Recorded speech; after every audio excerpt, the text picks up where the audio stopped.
Dalam video yang tular ini, seorang warga asing dilihat menghulurkan sesuatu kepada anggota polis melalui tingkap kiri kereta peronda. Apalagi warganet terus naik syak. Takkanlah tengah-tengah operasi polis, tiba-tiba dapat ampau depan balik awal kan? Yang pelingnya anggota tu nampak macam relax je terima benda tu tanpa sebarang tindakan lanjut. Ini yang buat orang ramai kecewa dan marah. Sebab seolah-olah pihak berkuasa tak berintegriti. Jangan sampai tindakan sebegini buat orang awam hilang kepercayaan pada kamu semua. Wahai pihak berkuasa, sebagai penguatkuasa undang-undang, integriti itu penting. Kalau hilang, siapa lagi yang raya boleh harap? Tolonglah jaga imej negara dan tanggungjawab yang diberi dengan amanah. Video macam ni bukan sahaja mencalarkan nama baik korang, tapi juga buat masyarakat tertanya-tanya, adakah undang-undang hanya sekadar hiasan?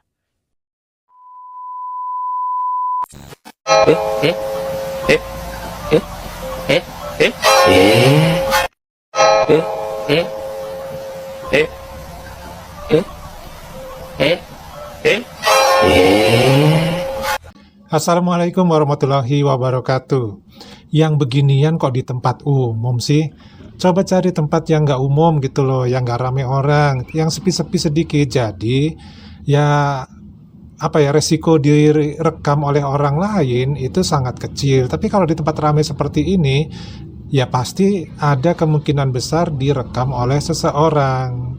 Atau memang ini sudah biasa, kalau direkam ya malah senang, ya kita nggak tahu juga ya. Tapi ya namanya ini penguat kuasa ataupun polisi ini ya, dalam hal ini ya mungkin gajinya juga kurang, jadi pengen enak-enak hidupnya seperti para pejabat-pejabat, politikus ya, itu pengen merasakan seperti itu hidup. Nah, caranya yang paling gampang adalah menggunakan jabatannya sebagai polis untuk melaksanakan niatnya tersebut. Ya, ini memang receh ya. Satu orang, tetapi kalau dikumpulkan banyak juga hasilnya. Nah, ya lucu juga sih ngelihatnya kayak gini. Ya itu tadi ya. Kalau orang warganet Malaysia ini, kalau ada kasus-kasus yang berhubungan dengan warga asing yang namanya pelanggaran, sedikit-sedikit pasti bilang ya di komentarnya ya, mana undang-undang, tegakkan undang-undang. Nah, sekarang penegak undang-undangnya sendiri ya, itu nggak menegakkan gitu loh. Nah, kalau seperti ini ya repot memang. Ini memang baik kasus ya, artinya tidak semua seperti ini. Jangan dipukul rata. Karena tidak semuanya seperti itu, ini baik kasus. Cuma kalau baik kasus seperti ini terlalu banyak, ya repot juga sih sebenarnya. Makanya yang namanya pedagang-pedagang, perniaga-perniaga warga asing, itu di video-video yang Pak disaksikan itu memang berani-berani ya. Tetap saja mereka berjualan, walaupun mereka sebenarnya tidak ada hak untuk berjualan. Itu melanggar undang-undang. Balik lagi, melanggar undang-undang gitu. Tapi mereka tetap jualan. Ya bagaimana enggak mereka bandel kalau memang kondisinya seperti ini. Itu loh. Nah, kemudian juga para pendatang asing ya, itu yang ilegal itu pun semakin banyak. Karena kita sudah lihat di video-video sebelumnya yang pernah Pak direaksi, ternyata ada keterlibatan dari penguat kuasa yang memberikan kemudahan untuk mereka masuk ke negara Malaysia. Nah, ini kan bikin malu sebagai calon negara maju tahun 2025. Kalau negara maju ya seperti ini masih kondisinya, lalu yang maju apanya? Karena kalau maju secara keseluruhan tentu harus ada kriterianya juga kan. Jadi makanya maju apanya gitu loh. Mungkin ada yang bisa jawab dari teman-teman ya. Nah, kita coba bacakan ya beberapa komentar dari warganet. Apa nih kira-kira komentarnya melihat tayangan ini? Nah, ini ya. Yang pertama, no plate adakan, PDRM boleh siasat. Tidak ada tidak ada nomor katanya ya. PDRM boleh siasat. Artinya ini yang berwenang PDRM itu boleh jadikan kasus ya. Nah, yang berikutnya, berlaku pada sesetengah anggota PDRM tapi mengundang celaan pencemoohan pada satu jabatan PDRM. Pihak PDRM wajib siasat video ini. Jika benar, tindakan tegas perlu dilakukan agar tidak mencacatkan marwah pihak PDRM. Ya, memang yang begini-begini biasanya tetap harus diperkarakan, diusut ya, supaya ya tidak menjadi bahan celaan ya. Katanya mau menjadi negara maju 2025 kan. Jadi dipersiapkanlah penguat kuasanya, PDRM-nya, supaya terhindar dari hal-hal seperti ini di tahun 2025. Yang berikutnya, mungkin belanjawan kerajaan masih tak cukup untuk PDRM. Ya memang bisa jadi, karena tingkat kepuasan itu kan bermacam-macam gitu loh. Apalagi kalau melihat kerajaannya mewah ya kan. Kemudian juga pejabat-pejabat yang lain juga berpenampilan oke, mewah juga. Ya tentu saja yang di jalanan di lapangan seperti ini yang gajinya kecil ya, ingin juga merasakan, walaupun nggak mungkin setara dengan yang di atasnya tadi ya. Yang berikutnya, dah terbiasa orang ulur dia sebat. Ya ini kalau memang petugas polisinya tegas menegakkan undang-undang dan tugasnya, otomatis siapapun, baik itu warga asli, warga tempatan ya, ataupun warga asing yang ilegal, bahkan warga asing yang juga legal, itu akan takut ya untuk melakukan yang namanya pemberian amplop seperti ini. Apalagi di tempat ramai seperti itu, seolah-olah itu hal-hal yang biasa ya. Yang berikutnya, warga asing puncak rasuah hancurkan integriti polis. Salah kalau menurut Padi. Jangan salahkan warga asing ya. Pendatang itu sebenarnya lemah, kecuali kalau mereka berkelompok satu kampung. Nah, itu baru mereka punya rasa kuat ya. Tapi yang namanya polisi kan punya cara, punya alat, punya senjata untuk bisa membuat mereka menjadi jera. Jadi di sini bukan salah warga asingnya, salahkan tuh polisinya. Ya polisinya yang mau, bukan polisinya yang mau. Mungkin bisa jadi ya, ini mungkin-mungkinan ya. Polisinya yang minta. Itu loh ya. Jadi jangan dibalik-balik. Yang berikutnya, sebab itu nak takut apa kalau undang-undang boleh dibeli. Hanya hukum Allah yang menentukan tuh kan. Warganet Malaysia selalu ngomongnya undang-undang, undang-undang, sedikit-sedikit undang-undang. Nggak ada kata lain selain masalah undang-undang harus ditegakkan, undang-undang harus ditegakkan. Ya memang betul sih, tapi ya ditegakkan bagaimana ya?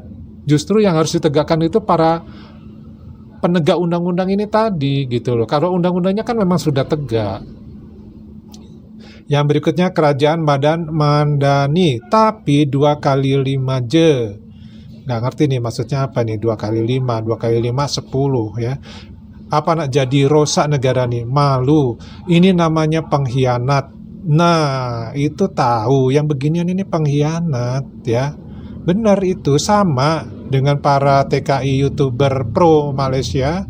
Itu ya pengkhianat bagi bangsa Indonesia, bagi negara Indonesia, demi kepentingan pribadi ya, berani menjual ya nama baik dari negaranya sendiri, tempat dia dilahirkan. Otomatis kalau orang Malaysia sih seneng ya, buktinya nggak ada tuh yang melarang ataupun mengkritik ya agar mereka tidak melakukan seperti itu. Karena apa? Karena undang-undang, balik lagi undang-undang ya di Malaysia melarang warganya untuk melakukan apa yang seperti dilakukan oleh para TKI pro Malaysia ini. Jadi mereka terwakili ya untuk melakukan hal itu. Maka komentar-komentarnya ya mendukung semua ya. Oke, yang berikutnya, depa beli sirih nak BG hilang ngantuk. Tuih. Beli sirih untuk menghilangkan ngantuk, kali seperti itu ya. Polisinya nyirih juga tah.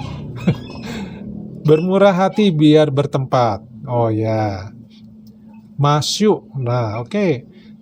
Tada orang yang respect dekat polisi macam ini, dapat duit haram terus semuanya boleh.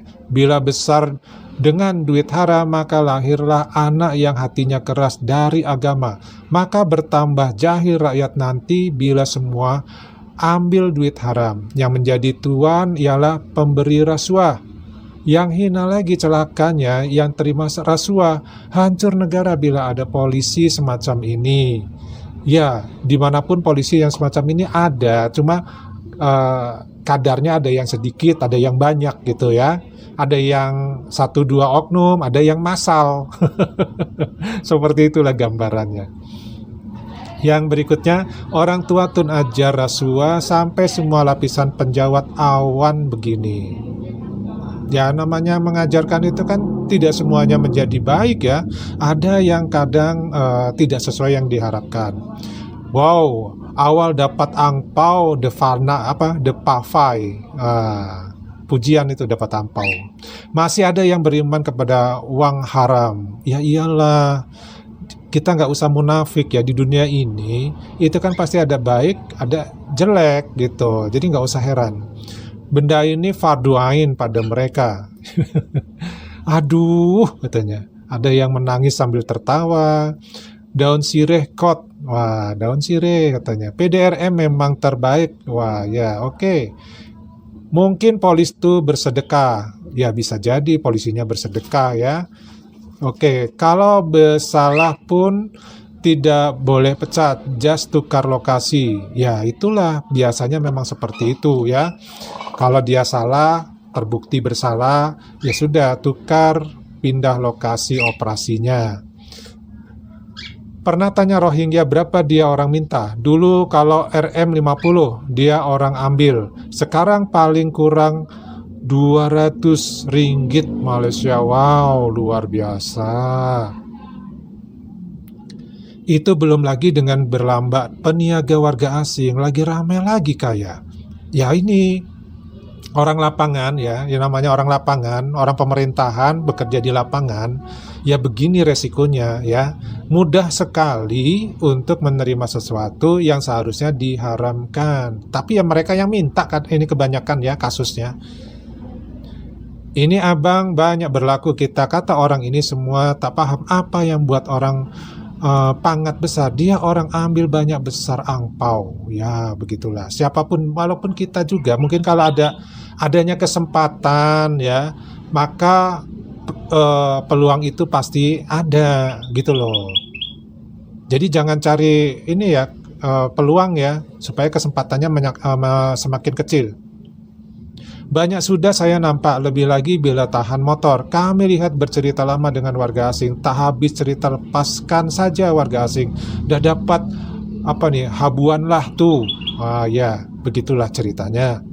Inilah pengkhianat negara, bila diamankan tapi rela merusakkan negara sendiri. Bila diamanahkan tapi rela merusakkan negara sendiri. Ya, betul. Teruskan saja usaha sampai ke akar umbi. Bagus, oke. Sebab tu lah anak saya tak nak bagi jadi PDRM macam tu jadinya. Ternyata ada juga ya orang Malaysia yang nggak mau anaknya menjadi polisi. Berarti parah juga ya di sana polisinya ya. Sabarlah semua, itu biaya SOS MPV-nya mah. Dia hantar info, mana ada banyak warga asing aja. Wah. Kanada pasti sangkut. Inilah puncak warga asing bertambah-tambah melebihi kepala, bebas berkeliaran dan melakukan apa saja. Apa nak jadi seolah-olah negara ini tidak bertuan dan berkerajaan. Ini resiko ketika negara kerajaan ya membuka pintu selebar-lebarnya untuk menerima warga asing. Ya ini resikonya, apalagi nanti ditambah ya infonya awal tahun Januari 2025 ini kalau permintaan dari Bangladesh untuk menambah kuota tenaga asing Bangladesh ke Malaysia, maka jumlah orang-orang Bangladesh ke Malaysia pada tahun 2025 itu akan bertambah. Ya, itu. Coba kita tunggu aja sampai bulan Januari 2025. Ahi, apa nih? Nomor 1 rasuah dalam Malaysia. Siapa lagi? Ihi. Wah, nomor satu korupsi dalam Malaysia. Setuju sih. Ya kalau enggak kan warga asing nggak begitu banyak yang ilegal kan, gitu loh. Kalau mereka menjalankan sesuai dengan aturan main gitu. Jika benar apa ada jadi dengan pasukan polis, sepatutnya mereka menjaga keselamatan negara. Jika sudah begini susahlah jadinya kalau dengan rakyat tempatan bukan main garang. Betullah kata warga Bangladesh. Selengkapnya apa ini ya? Coba kita lihat. Polisi Malaysia baik, JPJ Malaysia bagus, hancur negara ini dibuatnya. Nah, jadi polisi Malaysia ini sudah terkenal sangat baik ya terhadap warga Bangladesh. Ya, mungkin sama warga Indonesia mah nggak baik mereka, sama warga Bangladesh mereka baik ya. Dan di sini dikatakan polisi Malaysia adalah yang terbaik. Oke. Hahaha, baru tahukah? Masuk Kelang, tengok aku boleh tunjuk satu-satu anggota yang bersubahat. Jangan tahu nak sumbat anak muda aja tuan. Aku nih dah penat kena zolim. Ada yang sering mengalami hal seperti ini rupanya. Benda ini sudah lama berlaku, tapi sekarang tidak boleh sembunyi. Iyalah sekarang kan zamannya media sosial, zamannya internet. Apa yang mau disembunyikan tetap aja ada aja yang ketahuan. Nah, daripada ini komentar-komentarnya dari warganet ini segini aja ya. Nanti kebanyakan pusing juga kita ya, karena rata-rata mengakui nih warganet Malaysia bahwa terjadi korupsi di PDRM mereka ya, di kepolisian mereka. Ini salah satu contoh saja yang tertangkap kamera. Masih banyak mungkin yang lain-lainnya. Nah, daripada cukup dulu, kita ketemu di video yang lainnya. Wassalamualaikum warahmatullahi wabarakatuh. Salam.